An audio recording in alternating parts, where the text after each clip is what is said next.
Memórias do Líbano. Esta semana vai trazer para você um convidado muito especial, um convidado de coração, um convidado também da educação, um convidado que dá para nós, não só política, na ética, mas também dá para nós valores de um cristão que viveu uma vida de valores. Por isso, boa noite, Gabriel. Boa noite, Edgar, sua bênção. Prazer estar aqui de novo, falando do Líbano, da Síria, dos árabes, do Brasil, né? E Nossa Senhora do Nossa Líbano Senhora te abençoe. Amém. Falar de Gabriel Charlita é mais que falar de uma pessoa que não é conhecida. Por isso, não preciso falar quem é Gabriel Charlita. Todo mundo conhece. Você era primeiro um seminarista, entrou, estudou teologia. Estudei filosofia, tive uma experiência muito bonita de seminário, né? Aprendi muito, assim, eu guardo com muito carinho os padres que passaram pela minha vida, a educação religiosa que eu tive, dos meus pais primeiro, né? Meu pai sempre foi muito religioso, minha mãe é muito religiosa. Eu aprendi em casa, né? Os valores, o respeito às pessoas, ir à missa. Eu me lembro pequenininho em Cachoeira, né? Acordando com o sino da igreja às 6h30 da manhã, era coroinha, depois virei catequista, seminarista e nunca me afastei da igreja, graças a Deus, né? Aliás, em qualquer lugar em que eu estou, às vezes eu nem entendo a língua, né? Eu estava na República Tcheca e fui lá numa missa, não entendi nada, mas estava lá rezando, agradecendo a Deus, né? Eu acho que esses valores nos ajudam, Dom Edgar, a ter uma vida correta, independentemente da nossa profissão, né? Quem é médico e é temente a Deus é um médico melhor. Quem é advogado e tem valores religiosos é um advogado melhor, é um juiz melhor, é uma mãe melhor, é um pai melhor. Eu acho que a relação nossa com Deus nos ajuda a ter uma vida profissional e pessoal muito melhor. Eu acho que isso nos dá paz. É tão bonito a gente ver uma família, né, que os pais e os filhos rezam juntos, né? A família quando se reúne para rezar o terço, os pais que vão à igreja e levam os filhos. Uma coisa é o pai e a mãe irem à igreja e os filhos vão indo junto, né? Outra coisa é a mãe que manda o filho ir, mas não vai. Ou o pai que fala para o filho rezar e não reza, né? Então, a lembrança que eu tenho do meu pai rezando sempre, né? Rezando o terço, de cabeça baixa, falando do pai dele, da mãe dele, dos avós dele, falando as histórias do Líbano, minha mãe falando as histórias da Síria. Então, é uma coisa que a gente fala muito em educação. As palavras, elas são importantes, mas os exemplos são mais importantes, né? Há um ditado antigo que diz: as palavras comovem, mas os exemplos arrastam. E a gente precisa de exemplos. Quando a gente olha pessoas que a gente admira e fala assim, olha, eu quero ser assim, eu quero ser simples como meu pai, eu quero ser religioso como meu pai, como a minha mãe, né? Família é tudo, né, Dom Edgar? É a base da sociedade, uma sociedade mais equilibrada. Então, é diferente, uma família religiosa é uma família, claro que todo mundo briga, todo mundo tem pecado, mas é uma família que tenta ser melhor, né? Que tenta construir uma relação mais harmoniosa, mais saudável. E eu agradeço muito a Deus pela família que eu tive e que eu tenho. É certo, eu experimentei aussi também a família, o valor da família. Com a família tem vocações, sem famílias não tem vocações. Com a família tem vida cristã de verdade. A família é tudo, tá certo? Por isso, a família que o Papa sempre chama para mostrar uma vida cristã de verdade, testemunhar para Jesus Cristo. Isso que nós queremos também das nossas famílias, deixar sempre um exemplo vivo para viver uma vida cristã. E o fruto dos pais e os filhos, olha. O senhor sabe, Dom Edgar, a gente, por causa da política também, eu acabo, e antes disso, né, mas visitando comunidades muito carentes, né? São Paulo tem favelas em que as populações sofrem muito, passam muitas necessidades. Isso tem em todos os lugares. Aí a gente começa a ver um pouco por que aquela parte da sociedade está tão desestruturada, né? Falta tudo, falta a ação do poder público, falta auxílio para aquelas pessoas. Mas a gente vê às vezes uma menina de 14 anos grávida, né?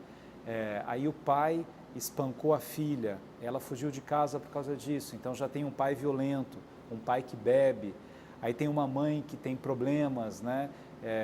E assim, já é o 4º casamento, já é o 5º casamento, largou o outro, cada filho ela teve com... Então a gente vê que a desestrutura da sociedade vem de uma família toda complicada, porque ninguém nasce mal, né?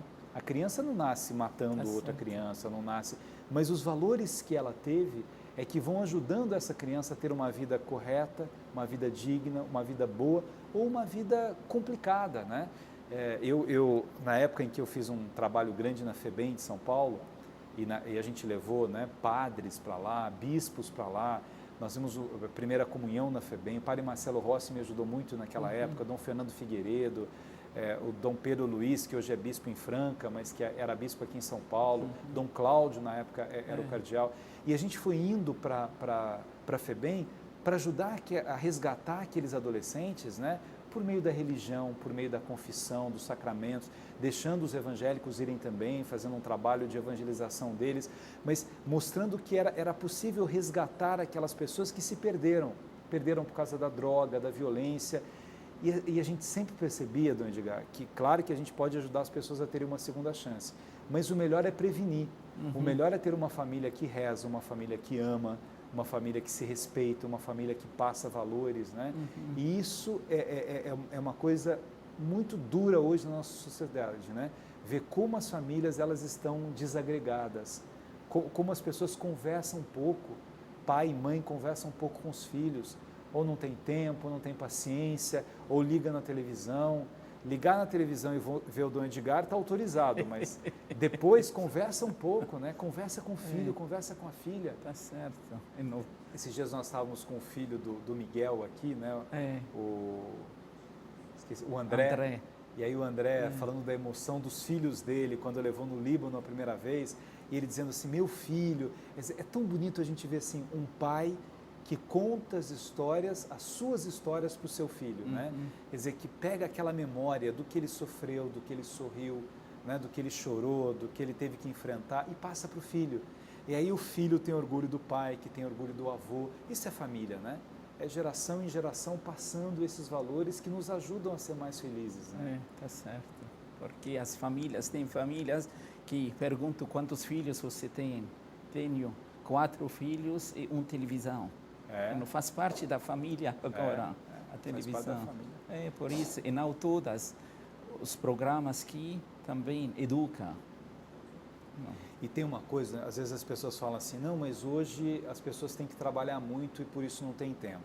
O que eu acho é assim, se os pais estão trabalhando e os filhos estão em casa sem os pais, mas os filhos sabem que os pais estão trabalhando, os filhos perdoam os pais, não tem problema. Eles estão trabalhando para dar uma vida melhor para os seus filhos, para sustentar a família, a vida é difícil e tal.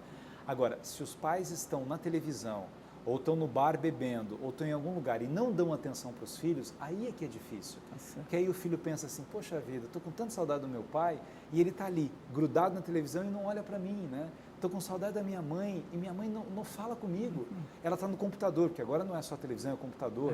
Tem gente que passa madrugada em bate-papo, não consegue conversar pessoalmente, só conversa pelo computador, né? Então a gente tem que resgatar isso, conversa, fala, né? Diálogo, né? Construção coletiva de um caminho, né? Melhor para todo mundo. Não é batendo, não é xingando, é conversando. A qualidade também da relação.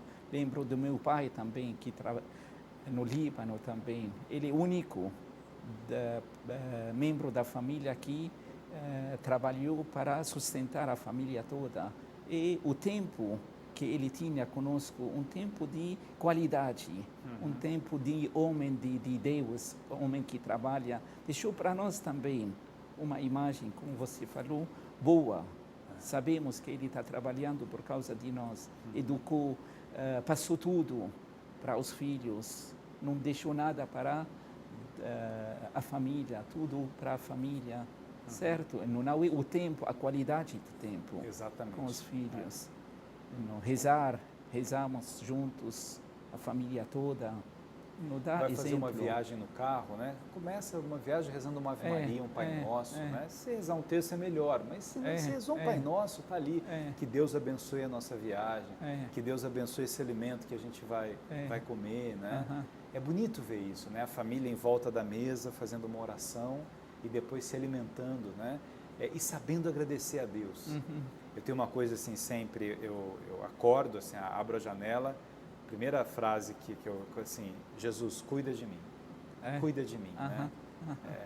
Cuida de mim, cuidar é tão bonito, e quando a gente tem essa sensação, olha, Jesus está cuidando de mim, eu sei que hoje talvez eu tenha um dia difícil, eu vou enfrentar problemas, como todo mundo enfrenta problemas, como todo mundo tem dias difíceis, mas é tão bom saber que diante da dificuldade, Jesus cuida de você, né? Jesus cuida de mim, né? Que é uma oração simples, Jesus cuida de mim.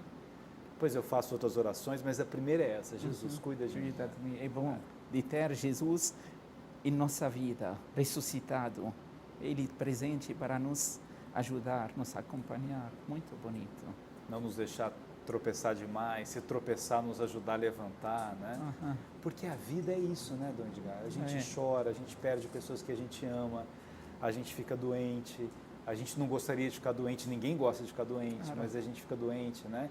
E aí, aos poucos, a gente vai tendo essa maturidade diante da vida e perceber assim, olha, eu estou passando por dificuldade, mas o meu vizinho também, o outro também.